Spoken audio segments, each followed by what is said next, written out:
Viewers, আমি engineer মেহেদি। আজকে এসে এখানে ছাদের লেভেল চেক দেওয়ার জন্য। ঠিক আছে, এটাতে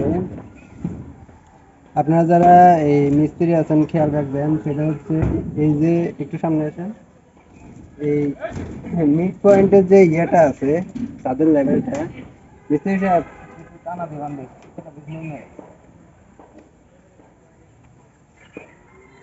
এই মিড পয়েন্টের যে ইয়েটা আছে ছাদের লেভেলটা, ওইটা এই 100-200 উপরে রাখেন। উপরে রাখলে এটা লাভটা হচ্ছে কি, এরকম ঢালাই ফেলা হয়, ফেলার পরে এই জিনিসটা একটু ডাউন হয়ে যায়। ঠিক আছে, এই দেখেন এই জিনিসটা, এই হচ্ছে লেভেল, এই 200টা উপরে আছে। ঠিক আছে, এটা হচ্ছে যাই রাখলে জিনিসটা ভালো হচ্ছে, যে সময় ঢালাই ফেলা হয় তখন এটা ডাউন নিচের দিকে যাইতে থাকে।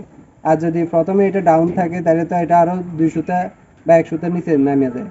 ঠিক আছে, তখন কি হয়, এখানে আপনার ঢালাইয়ের পরিমাণটা বেশি লাগে আর কি। এই জিনিসটা যারা এই মিস্ত্রি আছেন তারা এই জিনিসটা খেয়াল রাখবেন। ঠিক আছে না?